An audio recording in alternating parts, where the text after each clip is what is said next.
કલાકમાંથી 20 કલાક ઓક્સિજન આપે અને 4 કલાક ઓઝોન વાયુ આપે. તો આ તુલસી માતાને દરરોજ જળ ચડાવીએ ને આપણે, કેટલા બહેનો ચડાવે છે જળ?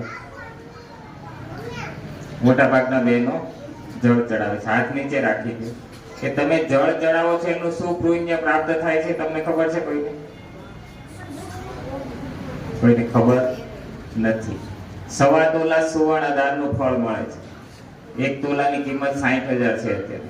એટલે દરરોજ 75,000 નું તમે દાન કરો છો એવું આપણા શાસ્ત્ર પ્રમાણે પ્રમાણિત થાય છે.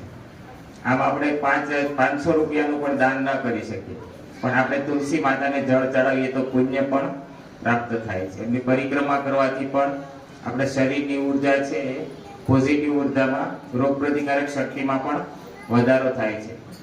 આપણા બાળકોને દરરોજ સવારે 5 તુલસીના પાન ખવડાવીએ, ખૂબ ચાવીને પછી 1 ગ્લાસ પાણી પીવડાવીએ ને, તો બાળકની રોગ પ્રતિકારક શક્તિ અને યાદશક્તિમાં ખૂબ જ વધારો થાય છે.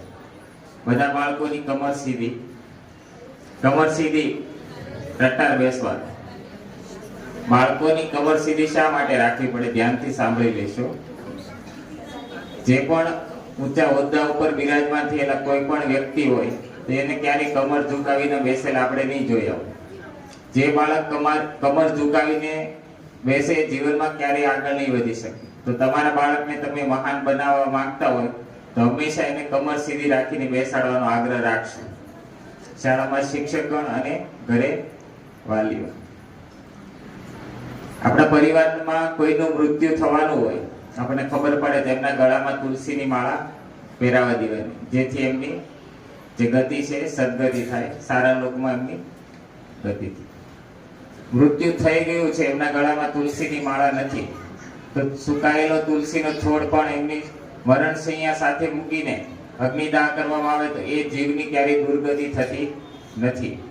એટલું મહત્વ તુલસીનું હોવા છતાં પણ આપણે તુલસી માતાનો એટલો આદર નથી કરતા અથવા નથી જાણતા.